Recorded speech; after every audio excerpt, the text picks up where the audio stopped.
So I feel you when you're like, WTF, what do you mean all of the most delicious things is going to be triggering my acne? And for me, when I actually ended up discovering that I was celiac in my early 20s, and when I removed gluten from my diet, my lifelong migraines cleared up, my stomach issues severely lessened, my face was looking less inflamed. I should say, was it like the magic bullet to solve all my issues? No, but it was a really big trigger for me, and removing it and repairing the damage that it had done was really big. One of the biggest questions we get asked as nutritionists is why we encourage ditching the gluten and dairy when we're suffering with acne. So let's just say this. Everybody listening deserves a no fluff, clear answer. All right. So, as nutritionists, especially those trained holistically, we say ditch the dairy, ditch the gluten for acne. The reason is because it's what they do inside the body, like under the hood, the mechanics of it. We have to look at that inflammatory, that gut, and we'll break all of these down, right? We have to look at the IGF, which is insulin like growth factor. At the end of the day, dairy is mucus forming. So if we can't break down the protein, if we can't utilize the nutrients, if we're eating the wrong dairy, that's one thing, right? Gluten, on the other hand, again, it could be part of that protein. So we're not going like balls to the walls and we're like, okay, you just have to rip out the gluten, you have to rip out the dairy, and you're going to have clear skin. No, we're looking for inflammatory connections. Fair. We're looking for those ugly, hidden, we don't understand them. There's protein in them. It could be the mechanism of how they break down in sugar. So there's a lot, what I say, is under the hood. And this is why when you're dealing with a holistic nutritionist, we're really going to dive into what mechanics and symptoms of those mechanics that incurring. What do you think about that? So we have a lot to go over. So first, we're going to go over like what are they, how are they impacting the body internally? To answer the big question of can I have it again? What's the difference between quality? We're covering it all today. So let's start with really defining what is gluten, because I know it's been a slang term for what, like maybe the past 7 years to a decade. How long do you think that's been that long? Oh, well, I've been gluten-free for over that. Well, I know, but it hasn't been as trendy. Like it's maybe only been in the last decade where like gluten's been like a keyword. Yeah, no, I think even when I started, it started to ramp up. But yeah, I'll give you a decade where they were like, where it became a diet. Yes, a gluten-free diet. And now we realize it's not. Yes. So gluten is a protein that is found in wheat, barley, rye. So think breads, pastas, cracker, anything made with flour, essentially. Yeah, that's gluten. Anything delicious this is what people are thinking right now. The pastries, the cakes. And listen, I get it. I like to say I'm an adopted Italian because my stepdad raised me. He's a fresh off the boat Italian. So we ate breads and pastas and went to my nonna's for lasagna dinner and ravioli and homemade croutons and like the garlic bread. So as if you've been a listener of the show, you know that my family called me Carbo Kate because I literally only ate carbs. So I feel you when you're like, WTF, what do you mean all of the most delicious things is going to be triggering my acne? And for me, when I actually ended up discovering that I was celiac in my early 20s, and when I removed gluten from my diet, my lifelong migraines cleared up, my stomach issues severely lessened, my face was looking less inflamed. I should say, was it like the magic bullet to solve all my issues? No, but it was a really big trigger for me, and removing it and repairing the damage that it had done was really big. So we're also going to be talking about the difference between a gluten intolerance or sensitivity and celiac disease, because there is a difference there as well. Yeah, I'm just going to rip off this Band-Aid. Most autoimmunes cannot tolerate gluten. And can never go back on it. Yeah, and it's up in the air whether or not it's dairy or there's specific types of dairy. So that's what we have to look at, right? It's, again, that inflammatory response. The other thing I just wanted to bring up about gluten is it's modern day wheat. We get this question all the time. Well, my mom says when she was eating, my grandmother said, that's not even the same. Ketchup's not the same. Cereal's not the same. We have high fructose corn syrup. Like, please, let's not compare when I was a kid because we can't do that. So modern day wheat is so refined, so processed. They harvest barley one year, maybe wheat the next year. So that soil is going to be contaminated. It's durum wheat that we typically see in Europe. And we don't need to get into all of that. Now everyone's like, oh, I'm going to go buy durum wheat. Well, not if you've had compounded years of modern day wheat. We still have to clear it out, right? Let's remove the congestion. Yeah, because we often are like, what if I buy Italian flour or European flours? Can I go there and eat all the things? And just what Cris said is it's that compounding effect of now we've done the damage with the modern wheat. So our body is having that reaction just across the board. And when we're looking at gluten, it's not just in the breads and pastas. Like there is some hidden sources, going to be things like soy sauce, salad dressings. Like it's used a lot as a binder. So really being aware of reading your ingredients will help you be able to locate it. Just remember the name, gluten. It's like a glue. It is. It's used as a glue. Do you want to hear the hot dog story? So Steve and I have a friend, and he was a said manufacturer for a hot dogs company. And what they would do is they would take that ice chipper almost, and they would scrape the floors, the cement floors after manufacturing hot dogs. And then they would send that to pet facilities to make dog food. What? But they would need to scrape it. It'd actually be very sharp, like the edge of a skate, because of the gluten that they did to bind the materials in the hot dogs. What do you mean scraping it off the floor? Because when you manufacture, like, you know what I mean? You're putting it in like a cake. And they're not throwing it out. They're giving it to dog food manufacturers. To dog food manufacturers. And I don't know if we've been listening to the news over the last couple of months, but it has become more prevalent that they're saying, really watch dog food because, kibble and this, and you don't have to be a raw, you don't have to whatever. There's freeze dried, there's lots of stuff. I'm not trying to get into that. But what I'm saying is the gluten and the preservatives and everything, it is so sticky that it basically acts like cement on cement and they have to scrape it off. But yeah, there's 100% yield on hot dogs because it goes to a pet manufacturer.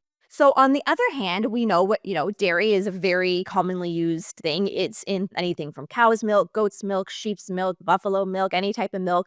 It's going to be in our milk, our cream, our butter, our ice cream. Fun fact, eggs are not dairy. This is probably one of the biggest misconceptions that people have is because back in the day, that food guide, especially the Canada food guide, the section was dairy and alternatives. And eggs was in the dairy and alternative. So I think this societal thinking of eggs are dairy when they're not. So I just wanted to clear that up for everybody. And when you're looking at, say, dairy, people are often like, oh, I get lactose free. You know what? I'm going to highlight or I'm going to call somebody out on this. This is my mom. This is 100% my mother. I'm like, Mom, we're dealing with health issues here. Why is there dairy? She's like, I got lactose free.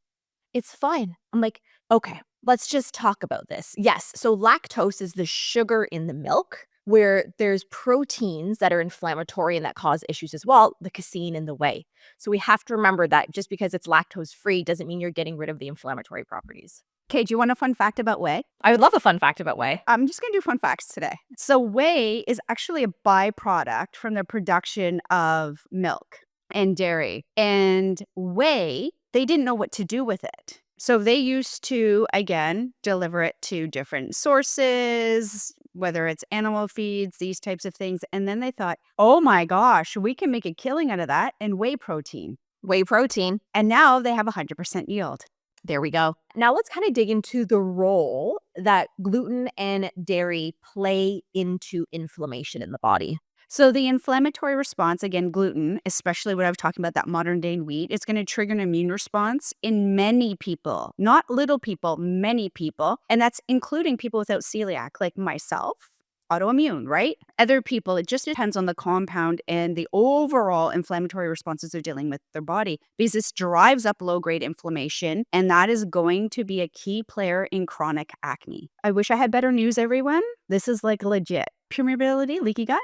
Leaky gut, because what happens when gluten and dairy, that conventional dairy, head on into the gut, they actually irritate the tight cell junctions in the gut lining and irritate them and cause them to pull apart, which we don't want that to happen because it allows for undigested food particles, toxins, bacteria, things that aren't supposed to be in the body. It allows it to enter into the bloodstream, which it shouldn't be there. And then the body throws up a red flag essentially on the place saying, hey, you're not supposed to be here, which is now triggering systemic or body-wide inflammation. And hello, acne. hello acne. And so when people are like, oh, but I removed gluten and dairy from my diet, it didn't really change anything with my skin. We have to remember that that's just one piece of the puzzle. Like removing that for, however, 90, 120 days, however many days, removing that is one piece because now we have to go in and we have to repair that gut lining.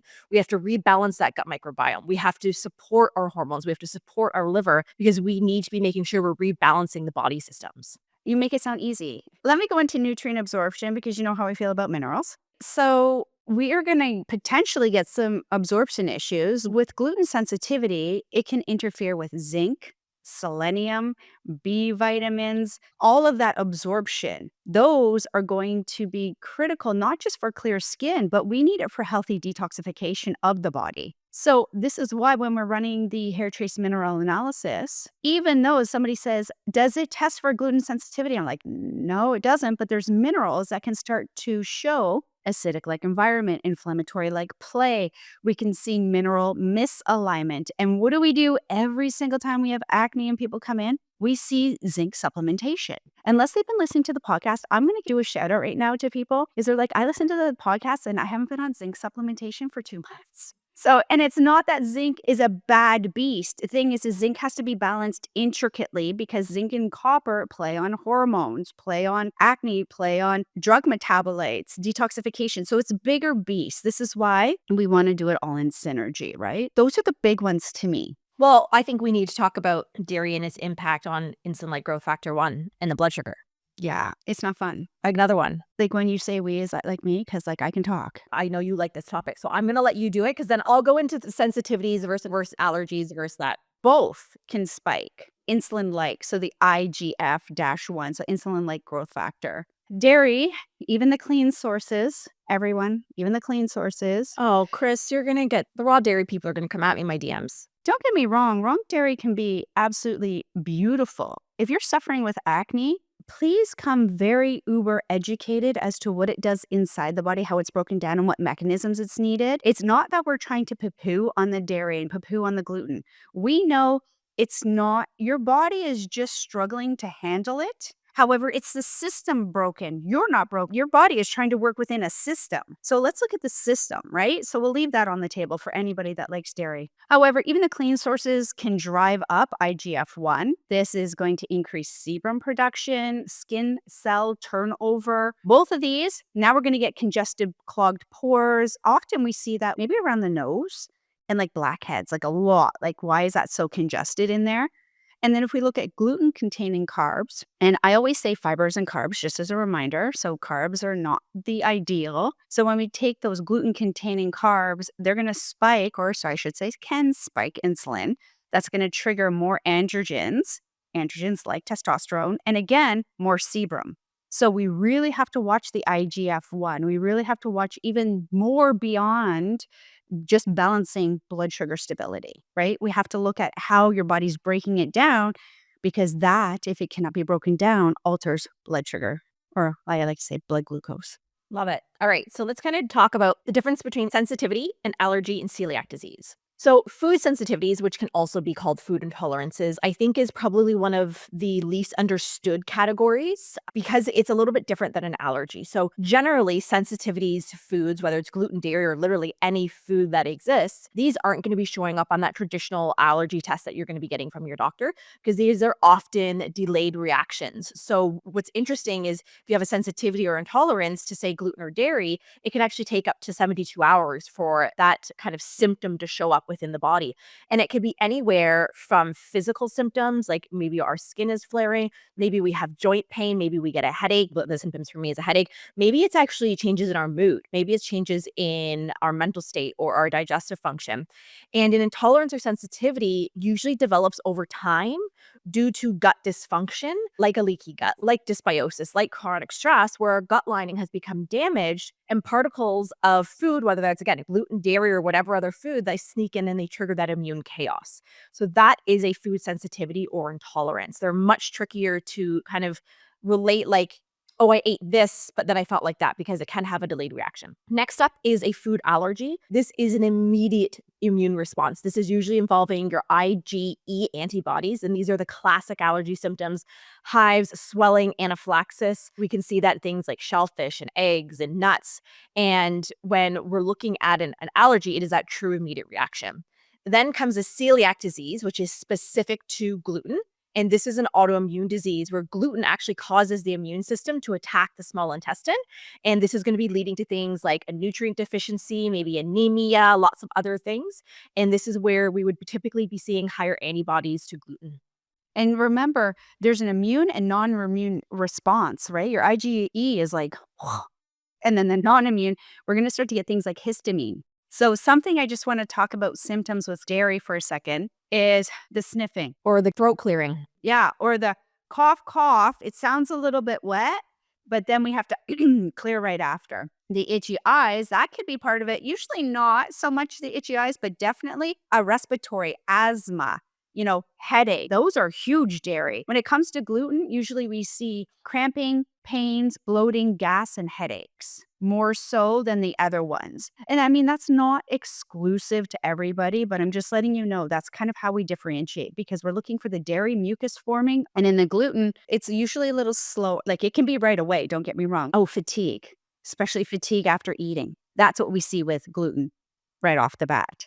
Let's kind of dig into a little bit more on how and why removing gluten and dairy can really help the body calm down, calm that inflammation, and thus calm that acne. I mean, it's a no-brainer. Everything we say, we just reverse at this point, right? Everything we do is we want to reduce the stress-like trigger because when we reduce the stress-like trigger, we're going to lower the inflammatory, which essentially the reduction of pro-inflammatory, and dairy's on a pro-inflammatory list with arachidonic acid. So it's a big no-no. It just drives up that response. And then we have to look at that gut permeability, right? That leaky gut. We don't want to be driving foreign objects into our blood system and spiking up our immune response. And now we have histamine and now we have environmental allergies and we can't figure out what's going on. And now we're on a puffer or we have severe headaches or migraines. What happens is it just compounds. It's going to help regulate blood sugar, right? Because I talked about the IGF-1.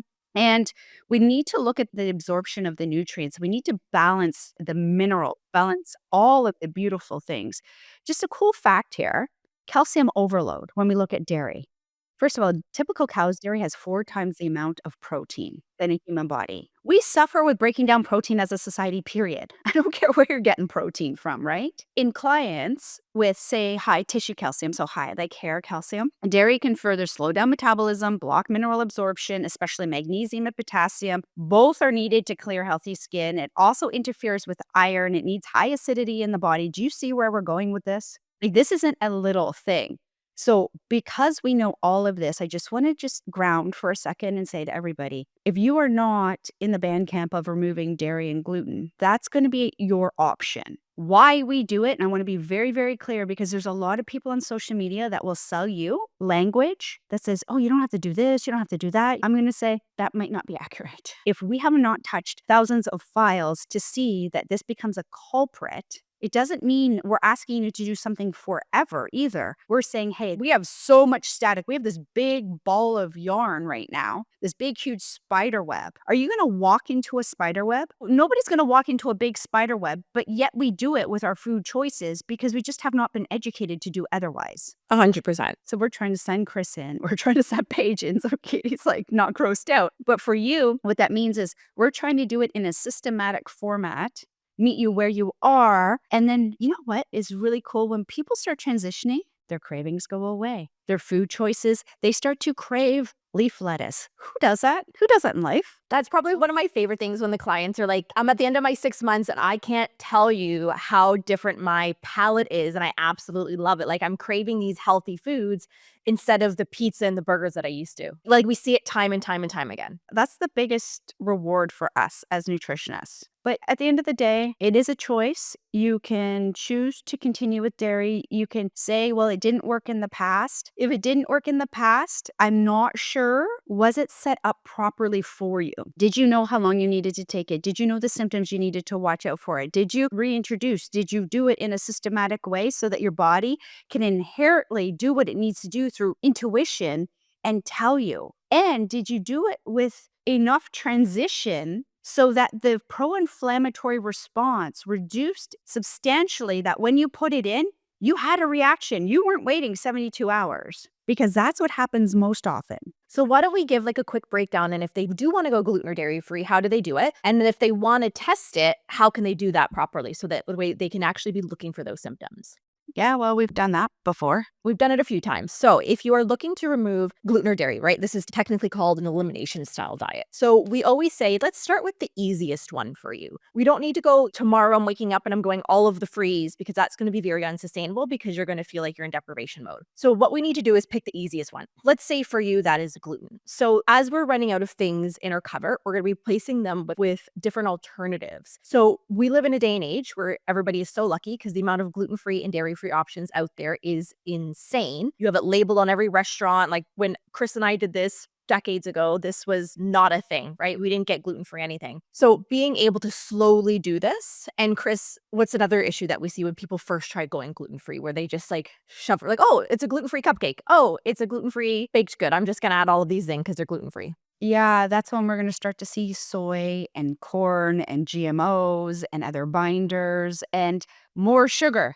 Yes, because we commonly see this with our clients that come into the Clear Skin solution, where they've done say they go gluten-free, but they just replaced it with a lot of processed foods. So this is where we can be reaching for more whole foods, learning how to read your labels. Those are going to be really, really important. Vital. It's a lifestyle transition. And again, it's not a forever. I want to say this because I do really get annoyed with social media in the sense of what people promise you.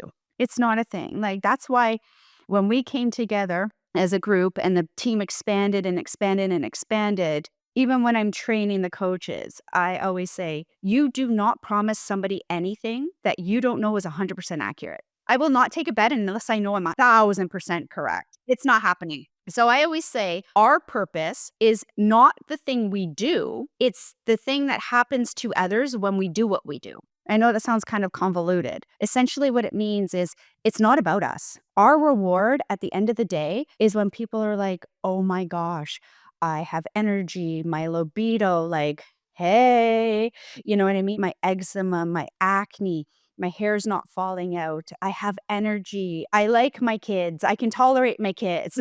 Like, that's my personal one. But the thing is these are all the things. This is why we do what we do. Of course, the end goal is to be acne free.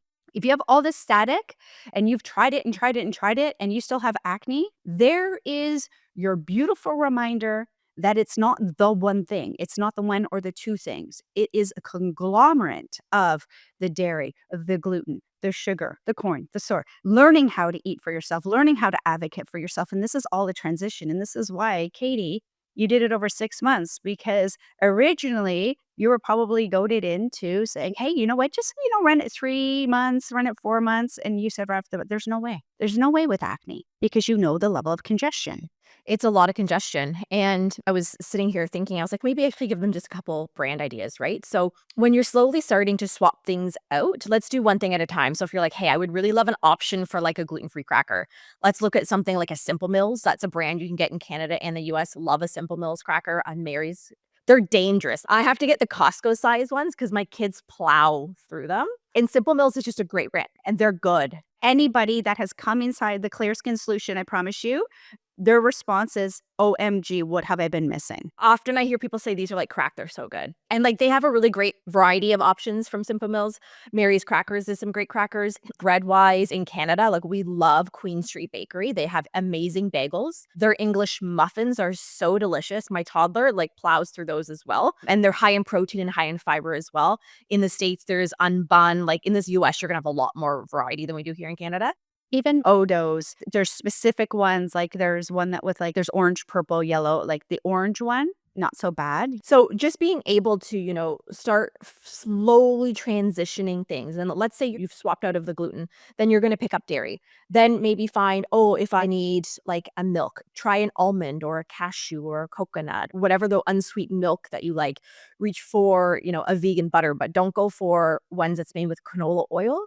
Like let's reach for one that's made with like a coconut oil or a cashew. My favorite butter that I get here in Canada is the Mykonos. It tastes like butter. The Mykonos one I really, really like. My kids love ice cream, so I do get them, it's not sugar-free, but it's like the So Delicious. I'll often get them, and it's a coconut milk base. There's sugar in it, but hey, I'm gonna pick my battles with my kids. And for people that are like, oh, I can't do coconut, I can't do nut, it's not to open Pandora's box, but there is oat. If it's frozen, it's one thing. In a milk, we do have to be careful because oats can, I want to use the word like ferment or mold. So we want to use it within like 10 days, right? So those oat milks and stuff, like, so just like as a precursor, but there's options for people that can't do nuts and people that can't do coconut and people like, so just watch that. The studies that they do with oats is they bulk animals with oats, like racing horses with oats.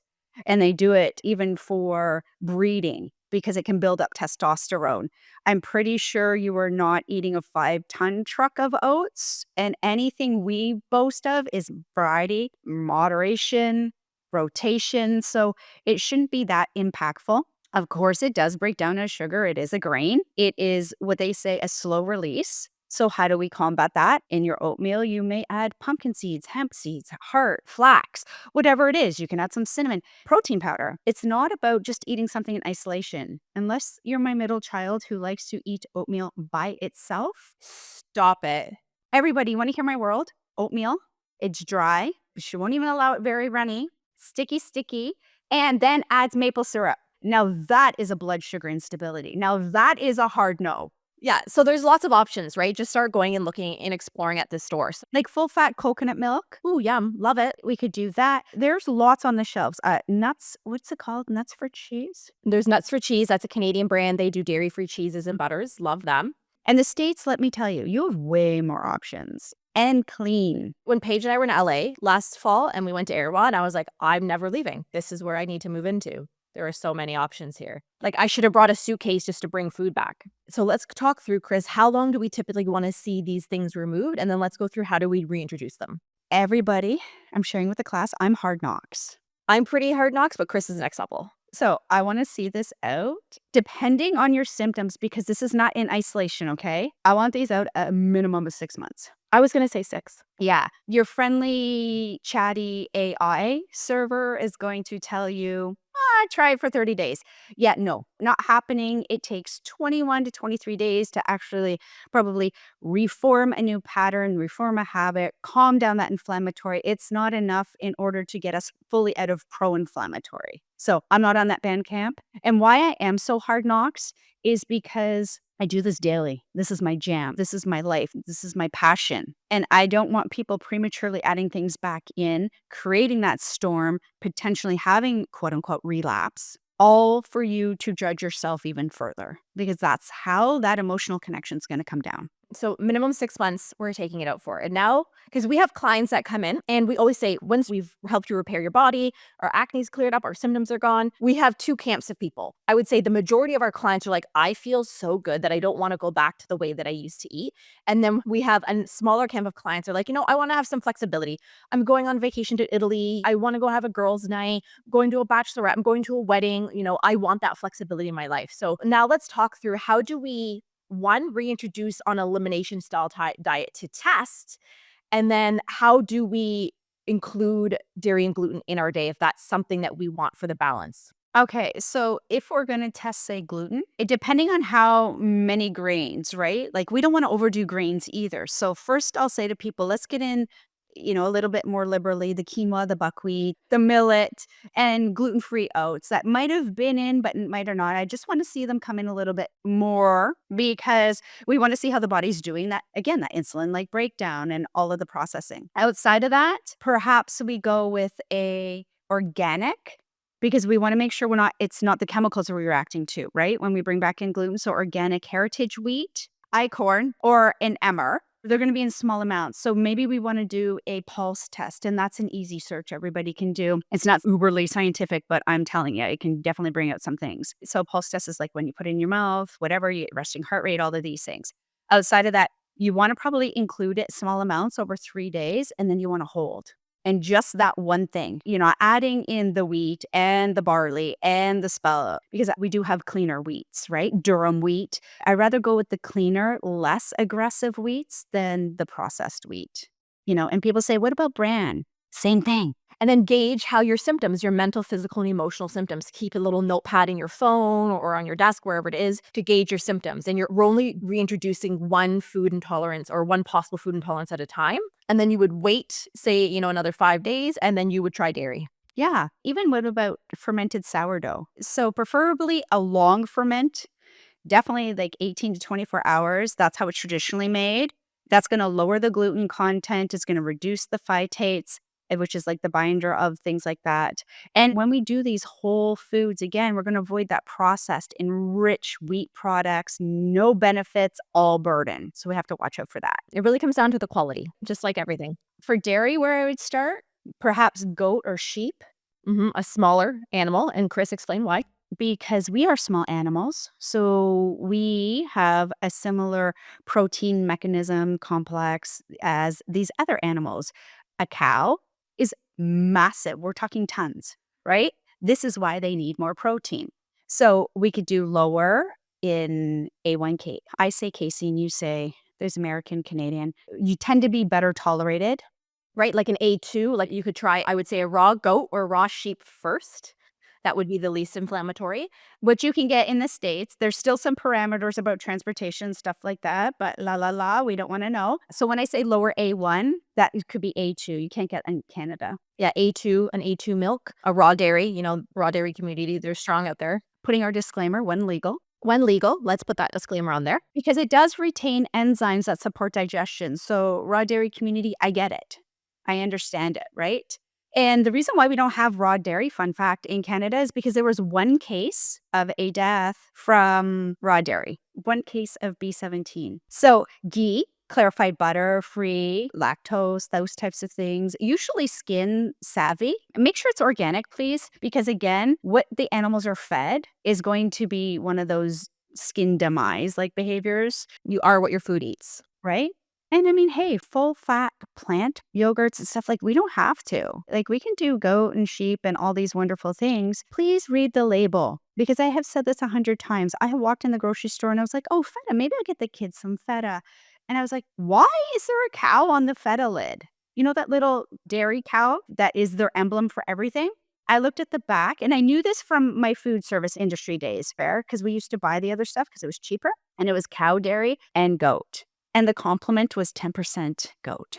I would have been in serious pain had I not have read that and ate that, right? So yeah, these are all the things we want to make sure also with, the goat and the sheep, that again, that high calcium, we don't need all that calcium, right? So we can get calcium for other plant-based foods too. So for everyone that's going, where am I going to get my calcium? Where am I going to get my carbohydrates? You're going to get your carbohydrates through the thing called fiber, and you're going to get your calcium through a thing called fiber. This is why it's one of my favorite F words. Sesame seeds, great source of calcium. Huge source of calcium. Huge source of calcium in sesame seeds. I mean, heck, it's even in seed cycling. Lots of benefit. So we covered a lot. We'll do a quick kind of review. Remember that when we are looking at inflammatory foods that are triggering issues with our gut, possibly our hormones, looking at the culprits like that dairy, like that gluten, because they can be causing issues within the body that we can't see, but we can be feeling in a multitude of ways. And if we have tried removing it before, did we do it properly? And also remembering that it's just one piece to the puzzle. You're not just taking gluten and dairy and hoping all of your acne issues resolve, because you now need to go and rebalance the issues within. And as much as I would love to say, hey, this is your issue, we don't know, because we don't know what's happening in your body. It's going to be different for every single person, which is what we help our clients with over in the Clear Skin Solution. So remember, as always, if you do need more help from our team, check the show notes and you can learn about how you can work with us that way. But we want to be making sure that we are helping our body realign. So if you need to go back, re-listen to how can we take gluten and dairy out, how can we reintroduce, how can we find that balance, we went through it all today. But this is going to be part 1 of a part 2 series, because next week we're going to be going into sugar and refined oils. So we'll see you guys next week. Have a great day.